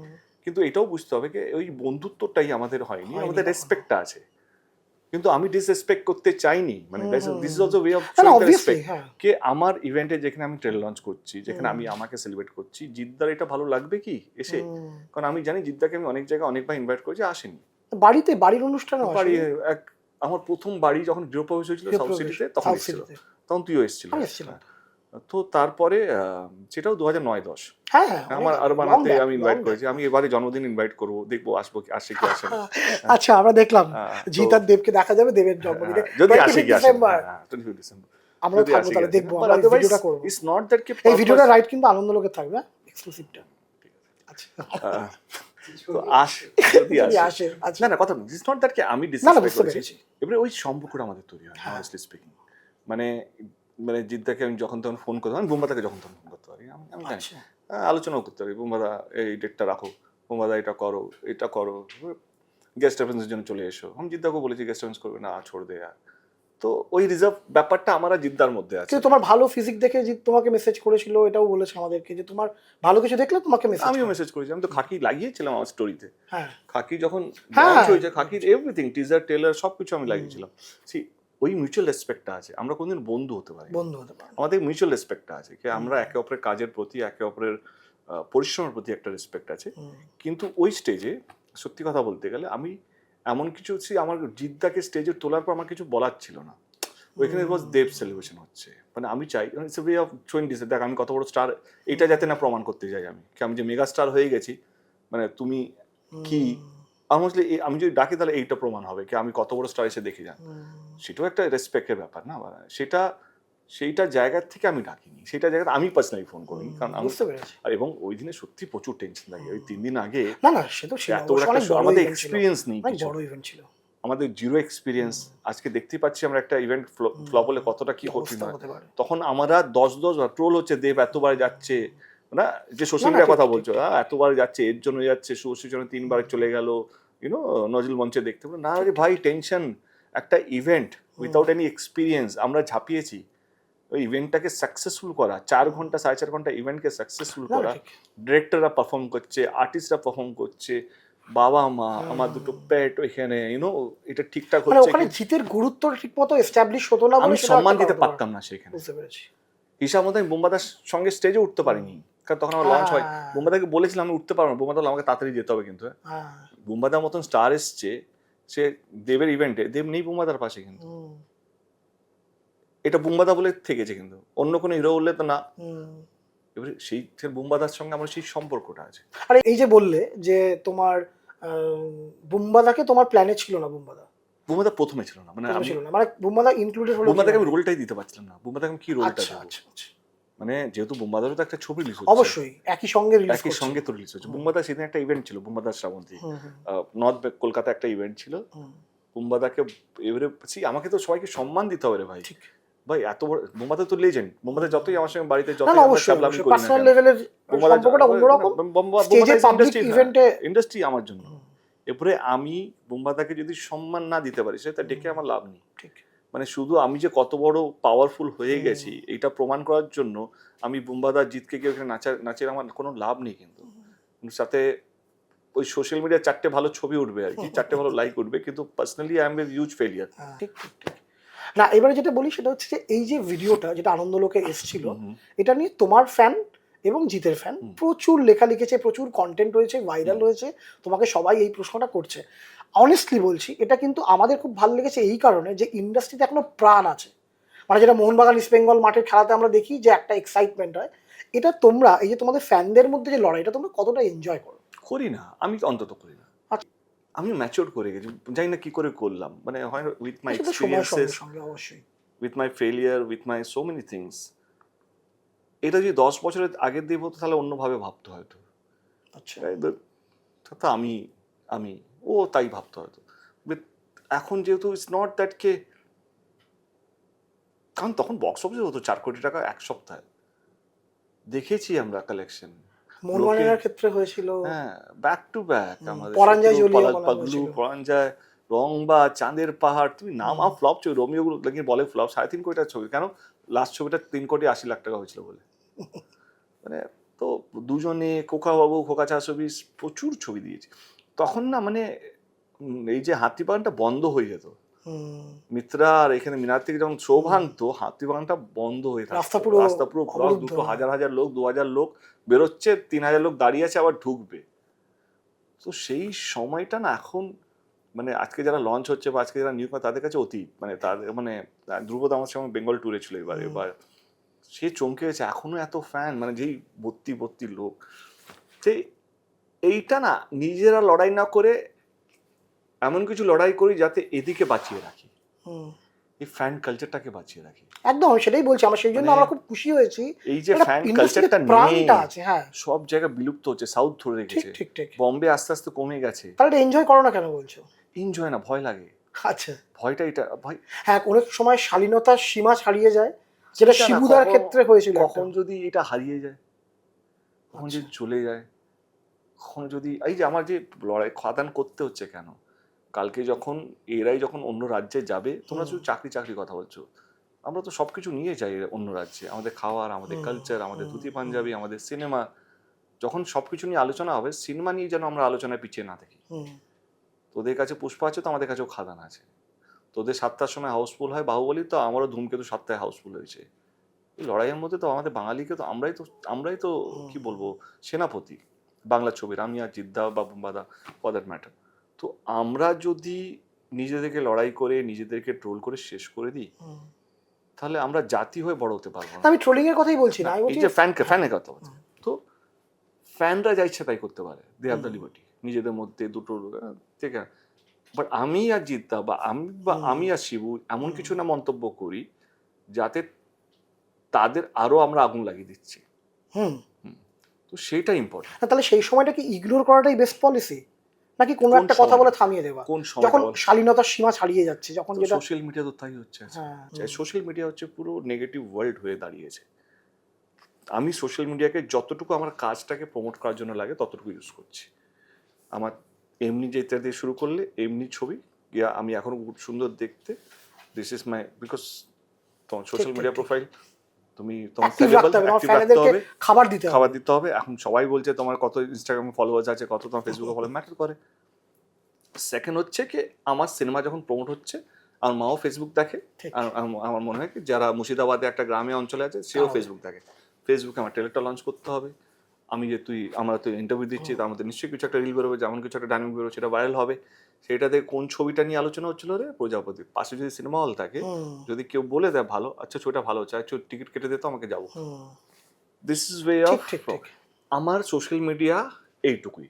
তার মানে কি আমি সোশ্যাল মিডিয়া নেগেটিভ দেখি না? দেখি, অতটুকুই দেখি যতটুকু আমার রাতে ঘুম আসবে বা এটা নিয়ে সকালে আমাকে চিন্তা ভাবনা না চোখে পড়ে যাবে, স্ক্রোল তো ফিল্টার হয় না, সেটা আমি ক্যারি ফরওয়ার্ড করি না। হ্যাঁ, মানে আমি যে ট্রোল হচ্ছি, এই যে ঘাটালে বন্যা হলেই আমাকে নিয়ে ট্রোল হয়ে যায়, মাঝে মাঝে তো আমার ভয় লাগে, কি মানে কলকাতা বৃষ্টি হলে আমার ভয় লাগে ঘাটালে বন্যা হয়, মানে এটা আগে তো বৃষ্টি হলে এনজয় করতো, রিমঝিম ধারাতে স্ট্যাটাসে থাকতো, ইউনো, বাইরে চলে যেতাম, রোমান্টিক ডেটে চলে যেতাম, রুকুনি বলতো চল let's go out for drive, this and that.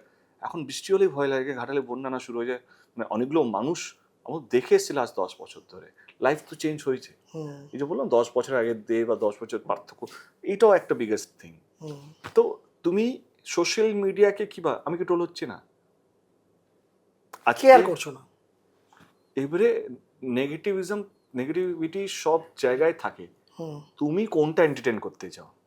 আর একটা জিনিস আমি সেটা বিশ্বাস করি, কি 100%-এর মধ্যে 90% আমার ভক্ত থাকবে, ভালো দাদা ফাটিয়ে দিয়েছেন দাদা, কিন্তু দাদা ওইটা তো ভালো না, এইটা তো ভালো না। এবারে 10% লোক বা 5% লোক যে তোমাকে নেগেটিভিটি বলবে, তুমি যত ভালোই করো না কেন, এটা প্রপাগান্ডা হতে পারে, এজেন্ডা হতে পারে, অন্য কোনো পার্টির হতে পারে যে তোমাকে পছন্দ করতে পারে না, সে হয়তো অন্য কোনো হিরোর ভক্ত হতে পারে, বা তোমার কোনো এক্সের ভক্ত হতে পারে, তাকে তুমি হ্যাপি রাখোনি, সে ভাবছে তাহলে আমিও তোমাকে হ্যাপি রাখতে দেবো না, সে তোমাকে না, তারপরে তোমার গার্লফ্রেন্ডকে অ্যাটাক করতে পারে, সে সব কিছু কিন্তু চলছে। আমি ওই 95%-দের জন্য কাজ করি, যারা ভালো বা বাংলা ছবির পাশে আছে বা আমাকে ভালোবাসে বা আমার জন্য প্রার্থনা করে। That's it. You choose whom you are waiting, like whom you are living for, whom you are working for. That's it. যদি তোমার মানে প্রপার ক্রিটিসিজম হয়, পজিটিভ ক্রিটিসিজম যেটা বলি, যারা ছবি দেখছে, ছবি দেখার পরে যেটা ঠিক ভুল নিয়ে কথা বলছে, তুমি কি সেগুলোকে মানে এন্টারটেইন করো? যদি Of course, নাহলে আমি আজকে এই জায়গায় পৌঁছতাম না। হুম। সাকসেস তো এমনি আসে না, আমি তো রেকটিফাই করে যাচ্ছি, আমি তো কারেক্ট করে যাচ্ছি নিজেকে।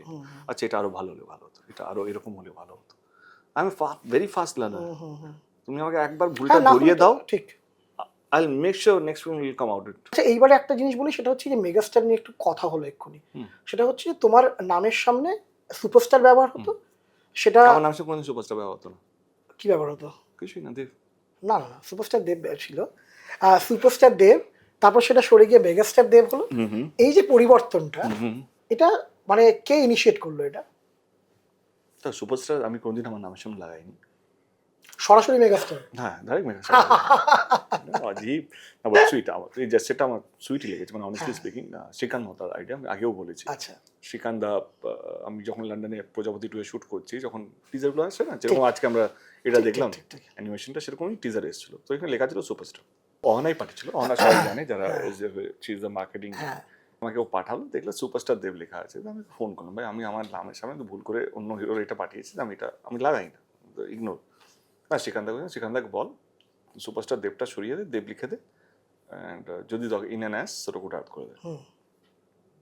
তারপর হলো, আর 2-4টা আরও কারেকশন ছিল আমার পয়েন্ট অফ ভিউ থেকে, তো কারেক্ট করে তারপর দিন আবার পাঠালো, বলে শোনো বাকিটা আমি চেঞ্জ করেছি, একটা আমি চেঞ্জ করতে পারিনি, ওইটা তুমি শ্রীকান্তার সাথে কথা বলো।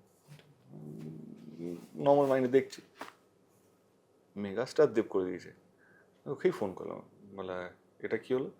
বলে দেব ঠিকই বলেছে, ওর সঙ্গে আর সুপারস্টার যায় না। আচ্ছা, মেগাস্টার আমি চেঞ্জ করতে পারবো না, শ্রীকান্তের সাথে কথা। শ্রীকান্তকে ফোন করলাম, এটা বাড়াবাড়ি হয়ে গেলো না? বলে শুন, দারুণ লাইন বলেছে, কিন্তু কি বলেছে? বলছিল আমরা যদি আমার হিরোকে সেলিব্রেট না করি, আমার হিরো যদি আমার কাছে মেগাস্টার না হয়, তাহলে আমি আমার দর্শককে কী করে বোঝাবো একটা মেগাস্টার ছবি, তারা কী করে সেলিব্রেट করবে? तो इसमें घुसी मत, ये मेरा पिक्चर है, तूने पिक्चर शूटिंग कर दिया, तेरा प्रोडक्शन का काम खत्म हो गया, प्रमोशन मेरा काम है। তো এইটা ইজ নট দ্যাট কে আমি কত বড় মাপের বা দাপটে অ্যাক্টর বা প্রডিউসার, ইজ দ্যাট কে একটা প্রডিউসার একটা তার হিরোকে সেলিব্রেট করছে, করবে। আমি সেটা শুভশ্রীর জন্য করেছিলাম, তার আগে লেডি সুপারস্টার, ঠিক আছে, লেটস সেলিব্রেট। ওরা আমার জন্য একটা গান বানিয়েছিল, এবং আমার কাছে ছিল ওকে দেব অ্যান্ড শুভশ্রী আমার কাছে ইকুয়াল। এই দেবকে আর শুভশ্রীকে কিভাবে একসাথে আমি কিভাবে নিয়ে আসবো, তো ওকেও আমাকে একটা ট্যাগ দিতে হবে। Then we thought of coming out lady superstar and we made a song that clicked.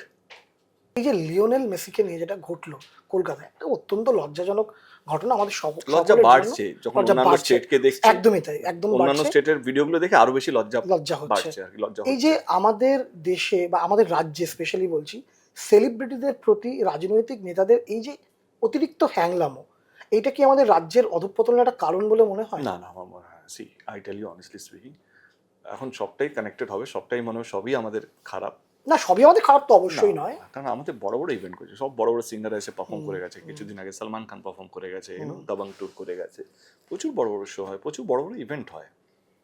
Of course মেসির ইভেন্টটা আমাদের জন্য একটা লজ্জা, জাতি হিসেবে আমাদের কাছে একটা লজ্জা। আমরা সত্যি ঠিক মতো করে হ্যান্ডেল করতে পারিনি, আমরা দারুণভাবে হ্যান্ডেল করতে পারতাম। এখানে মক্কা বলা হয় আমাদের ফুটবলের, এবং আমার মনে হয় সল্টলেক স্টেডিয়াম হচ্ছে আমাদের দেশের সবচেয়ে দারুণ একটা স্টেডিয়াম, বেস্ট স্টেডিয়াম বলা হয় এশিয়ার মধ্যে, one of the best stadium হচ্ছে সল্টলেক স্টেডিয়াম বলা হয়। এবং ফুটবল নিয়ে যদি মক্কা হয়, সেখানে মেসি আসছে, মেসিকে নিয়ে উন্মাদনা আমার মনে হয় কি এটা সবাই আন্ডার এস্টিমেট করেছিল বলে আমার মনে হয়। আন্ডার এস্টিমেট করেছিল কি মেসিকে নিয়ে যে পাগলামো এই লেভেলে হতে পারে যারা। কিন্তু যে ইভেন্টের টিকিটের দাম 14,000 টাকা এবং সেগুলো সোল্ড আউট, তাহলে সেটা কি করে লোকে আন্ডার এস্টিমেট করবে? আমি তো যা দেখছি তাই তো বলছি। হ্যাঁ, সেটাই আমি বুঝতে পেরেছি, তাহলে প্রিপারেশনটা আরো ভালো হতে পারতো। হ্যাঁ, আন্ডারস্ট্যান্ড এই কারণে আমি তো ভিজুয়াল দেখে বলছি, কি ভিজুয়ালটা কি দেখলাম, কে সবাই ধাপিয়ে পড়ছে মৌমাছির মতো। তো আমার মনে হয় সি দ্য থিং দ্যাট কে দেখো, যত এমন একটা জিনিস না, মানে যেই মাথাটা বোঝা, সে যদি বুঝতে পারে আমরা কোথায় ভুল, তাহলে দুঃখটা কম হবে। অনেক গুরুত্বপূর্ণ কথা। যার বোঝা সে যদি বুঝতে পারেন যে এইটা কেন হয়েছে, কিসের জন্য হয়েছে, তাহলে আমরা এখান থেকে বেরোতে পারবো। সেলফ অ্যাসেসমেন্টটা দরকার এবং ভুলটাকে ভুল স্বীকার করাটা দরকার। That's it. প্রজাপতি 2-তে আসি। Oh my অনেক সিরিয়াস হয়েছে, God. এতক্ষণ ধরে ওয়েট করছিলাম। মিঠুনদার সঙ্গে দেবের কাজ করেনি, যেটা আমরা একটু আগে ছুঁয়ে গেলাম, দুটো রাজনৈতিক দল নিয়ে। আমি ওসবে যাচ্ছি না। যাওয়ার আমি কথাই জিজ্ঞেস করছি প্র্যাঙ্কস্টার হিসেবে এই ক্ষেপে কে জিতেছে এই পর্যায়ে? কারণ দেব প্র্যাঙ্কস্টার হিসেবে অনেক বড় প্র্যাঙ্কস্টার, মিঠুনদাও শুনেছি সেরকমই। মিঠুন দা। তো এই ক্ষেত্রে কে জিতেছে প্রজাপতি সেটে? সুইটহার্ট। মিঠুন আমি একটা দুটো এক্সাম্পল জানতে চাইবো, যে এক্সাম্পল বলে মিঠুন দার সঙ্গে এই কথাগুলো হয়, বলাই যাবে না, মানে এমন লেভেলে সেটা না। সেই লেভেলটা অন্য লেভেল।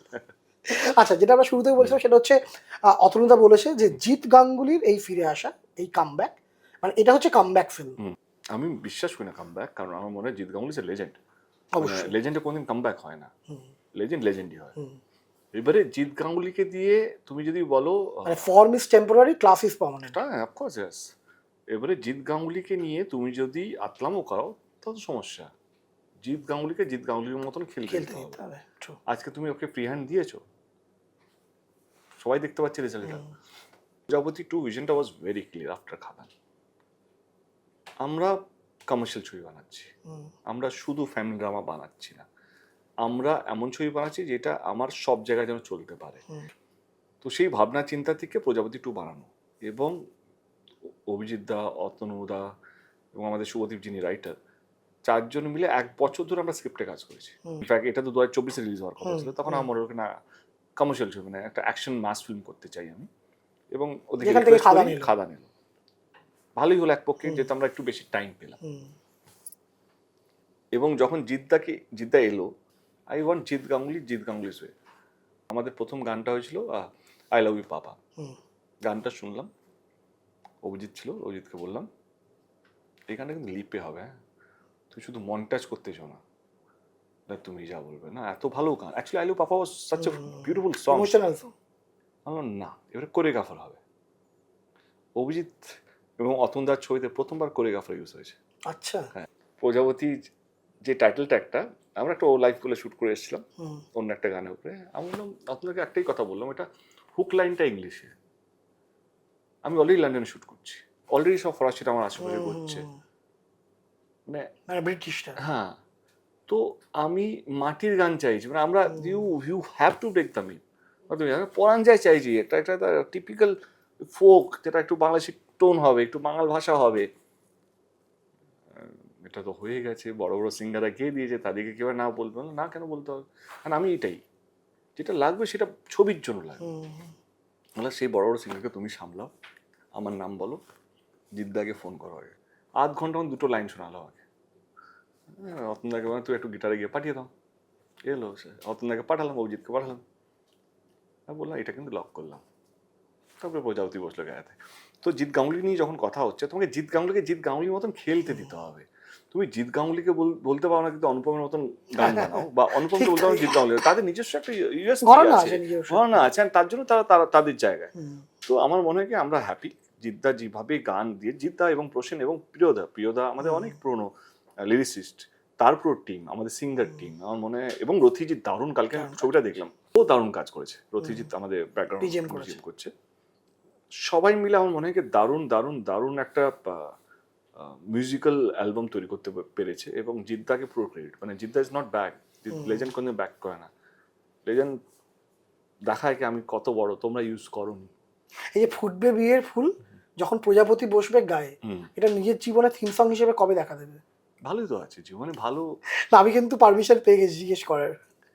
ভালো আছে। আমি 2026-এ শেষ করছি এটা দিয়ে, 2026-এ দেবের কি কি কাজ আমরা দেখতে পাবো, যেটা পুজো নিয়ে আমরা অলরেডি জেনেছি, এটা নিয়ে একটা চলছে। যেহেতু দেবকে আমরা ক্রিয়েটিভ ডিরেক্টর হিসেবে দেখেছি, পরিচালক দেবকে কি দেখার কোনো সম্ভাবনা আছে? করলে না পুরো 1 বছরটা আমাকে বসতে হবে। আজকেই বলছিলাম যে একটা ভাবছি তার মাথার মধ্যে আছে। হ্যাঁ, নেই বলাটা ভুল হবে, কিন্তু ওই টাইমটা দিতে পারছি না। গল্প পছন্দ হয়েছে? একটা গল্প আমার পছন্দ হয়েছে। আচ্ছা, সেটা কি মানে যখন দেব পরিচালক তখন কি দেব নায়ক? না, এটা আমি নায়ক হব না। আচ্ছা, ওকে, তারপরে নিউ কামার। এটা পিওরলি নিউ কামারের জন্য না, বাট পিওরলি স্টারের জন্য না, আমার একটা দারুণ প্রেজেন্টেবল একটা দরকার। তার দেবের প্রোডাকশনে একটা নতুন নায়ক লঞ্চ হবে। Too early two comment right, মানে ইটস টু আর্লি। কিন্তু ভাবনা চিন্তাটা ভাবনা চলছে। চিন্তার মধ্যে আছে। আচ্ছা, প্রজাপতি 2 চলে এসছে, হুম। ধূমকেতু 2, হুম। যেটা নিয়ে প্রচুর লোকের প্রচুর প্রশ্ন। না, তোমাদের জীবনে আসবে না, জীবনে আসবে না শেষ, গল্প এখানে শেষ। কেন? আসবে না। আমরা তো ধূমকেতু সময়ে শুনছিলাম যে ধূমকেতু 2 নিয়ে কথাবার্তা অলরেডি শুরু হয়েছে। তোমার প্রযোজক রানা সরকার তিনি বললেন যে রানাদা প্রচুর কথা বলে, রানাদা এটাই plus point. ID minus point. না না, আমি জানি না, রানাদা প্রচুর Plus কথা, রানাদা point. স্বপ্নও প্রচুর দেখে। রানাদা এখন খুব কাছের মানুষ আমার, I think is a fantastic man, but আমার মনে হয় না আমি আর ধূমকেতু 2 করবো। আমি ওরা করতে পারে, কৌশিকদা করতে পারে, রানা সরকার করতে পারে, অন্যান্য কোলা কুশলীরা করতে পারে, আমি করবো না। মানে সেটা কি দেব শুভশ্রী আর কখনো একসাথে আসবে না? না, সেটা বলিনি, আমি বলছি ওকে, ধূমকেতু। ধূমকেতু 2 আসবে না। সেটা হচ্ছে আনন্দলোকের সঙ্গে দেবের একটা মাঝখানে একটা ছোট্ট গন্ডগোল হয়েছিল। এই আমি প্রশ্ন করেছিলাম রুক্মিণীর সাথে তোমার সম্পর্ক নিয়ে, যে তোমাদের সম্পর্কটা সেই জায়গায় আছে নাকি ব্রেকআপ হয়েছে, তো কি হয়েছে? এটা থাকবে না, এটা আড্ডা মারছে। থাকবে থাকবে। আরে না, কিছু না, ওর একটা প্রবলেম আছে, ও আমার খুব ভালো বন্ধু, বোঝা যায় না কখন বন্ধুর সঙ্গে আড্ডা মারছি না একটা রিপোর্টারের সঙ্গে কথা বলছি, একটা এডিটরের সঙ্গে কথা বলছি, মাঝে মাঝে বলেই যাই, বোঝাই যায় না। এবারে সবাই বিক্রি করতে চায়, সবাই খাটের তলায়, টেবিলের তলায়, সব জায়গায় ঢুকতে চায়। এবারে আমি সেলিব্রিটি, তার মানে সবটাই তো সেলেবেল নয়। আমি কোনটা বলতে চাই সেটা আমার কাছে ইম্পর্টেন্ট, কোনটা বলতে চাই না অতটাই ইম্পর্টেন্ট আমার কাছে। কিন্তু আমি আমার বন্ধুর সঙ্গে তো সবই শেয়ার করতে পারি। কিন্তু বন্ধু যে কখন রিপোর্টার হয়ে যায়, বন্ধু যে কখন এডিটর হয়ে যায়, বন্ধু যে কখন টাস্কটা পায় যে বাজারে এই খবরটা আছে, তোর দায়িত্ব এটা নিয়ে আসা, যেহেতু ওর অ্যাক্সেসটা আমার কাছে সবচেয়ে বেশি আছে, বন্ধুকে বুঝতে হবে বন্ধুত্বটা আগে না আমার কাজটা আগে। কারণ আমিও মরবো না, তুইও মরবি না, আমরা বাঁচবো। বল বল, আমি তারপর উত্তরটা দেবো। আমার উত্তর আছে। তো সেইখানে বাজারে কি হচ্ছে তার জন্য দেব নয়, দেবের জন্য বাজার বসে। তো বাজারে কি হচ্ছে সেটা দেব উত্তর দেওয়ার জন্য নয়। না, একদম তাই। তো সেইখানে আমি একটু ক্লিয়ার করে দিই, যখন এই ইন্টারভিউ এটা নিয়ে কথা হচ্ছিল, আমি কিন্তু দেবকে পরিষ্কার বলেছি, ভাই আমি এই জিনিসগুলো লিখতে চাই, আমি এই প্রশ্নগুলো করছি। অনেকগুলো জিনিস একটা ছোট্ট জিনিস ছিল, একটা ছোট্ট জিনিস দিতেই চাইছিলাম। এটা ট্রু যে দেব এটা নিয়ে ইন্টারভিউ দিতে চাইছিল না, কিন্তু আমরা পুশ করছিলাম এবং দেব আমার সাথে অনেক কথা বলেছে এবং 3 ঘন্টা কথা বলেছি ওর সাথে। হ্যাঁ, এবং সেটা কিন্তু আমরা পরিষ্কার ওকে পড়ে শুনিয়েওছিলাম। না বাট তারপরে এটা না হলেও ভালো হতো, বাট যা হয় বন্ধু না, বন্ধু হলে যা হয়, বন্ধুগুলো আমি এই কথাগুলো যা ওকে বলতে পারি সেটা তো আমি, বা ও যেটা প্রশ্ন করতে পারে সেটা খুব কম লোকই কলকাতার মধ্যে দাঁড়িয়ে মানে বুক ফুলিয়ে বলছে, জিজ্ঞেস করতে পারে আমাকে, সেটাও সত্যি, মানে সেটা অস্বীকার করা যাবে না। অভিমান কেটেছে কিনা আমার প্রশ্ন এটাই। দেবের মান, অভিমান, রাগ, ইগো, হিংসে যদি থাকতো, দেব এই জায়গায় বসে থাকতো না। আমি এটা সত্যি, আমি খুব ডিপেন্ডেন্ট। তোর মতো ইমোশনাল লোক আমি খুব কম দেখেছি, ঠিক আছে? এই যে মান অভিমান নেই কথা বলে তোর চোখ কিন্তু ছলছল করছে। না ওইটা তো না, ওটা এমনি না। এই যে কথাটা বললি মান অভিমান কিচ্ছু নেই, এটা সর্বৈব মিথ্যে কথা। মান অভিমান তো হয়েইছে। তোর ভালো হোক, মঙ্গল হোক, ভালো থাকিস। দাঁড়া, আমরা আজকে যে কনভারসেশনটা হলো আমাদের, সেটার মধ্যে কি কোথাও এরকম জায়গা ছিল? না, থিংস দ্যাট এখন না ঢিল খেয়ে এমন একটা অভ্যেস হয়ে গেছে। আমি ঢিল ছিল না, তোর কথা বলছি না, আমি ওই ঢিলটার কথা বলছি। অনেক সময় অনেক কিছু সত্যি বলে ফেলি, ইমোশনালি বলে ফেলি, বাট সেটা এত কিছু ভেবে বলি না, মানে যে তর্কগুলো হয় মাঝে মাঝে, মানে এক্স্যাক্টলি সেটা কিন্তু আমাদেরও দোষ না যে তুই যখন বলছিস আমি ভাবছি তোর স্টেটমেন্ট, আমি কিন্তু একটা শব্দ এদিক ওদিক কথা হচ্ছে আর কি, কথা হচ্ছে সেটাকে নিয়ে সেটা কি হচ্ছে, দেব এমন একটা জায়গায় পৌঁছে গেছে, দেব বলাটা হবেই, কারণ দেব স্টারডমে যে জায়গায় গেছে তাকে নিয়ে আলোচনা হবে। তো দেব এইটা বললো, দেব ওইটা বললো, দেব এটা নিয়ে, তাকে নিয়ে ডিবেট শুরু হলো, তাকে নিয়ে, সেই জিনিসগুলো খারাপ লাগে। মানে যারা আমাকে সবচেয়ে বেশি চেনে তারাই আমাকে সবচেয়ে বেশি বিক্রি করে। অবশ্যই এইটাই সমস্যা, কারণ তুই সেলেবল। হ্যাঁ, মানে কিছু লোকের কাছে তো একটু না সেটা তো আছেই। মানে আমরা কিন্তু তোর কথাই বলছি না, আমি অনেককে বোঝানোর চেষ্টা করছি এই দিক থেকে, আমার দর্শকদেরকে বোঝাতে চাইছি যে কিছু লোকের কাছে কিছু তো আমার ঋণ আছে। না, যেটা আমাকে বলা হয় যে এটা কিন্তু লেখার না, সেটা কিন্তু আমরা লিখি না। আমরা এর আগে অনেক জিনিস আমরা বাদ দিই। ওকে, থ্যাংক ইউ সো মাচ। অনেকদিন পরে জমিয়ে প্রচুর আড্ডা মারলাম।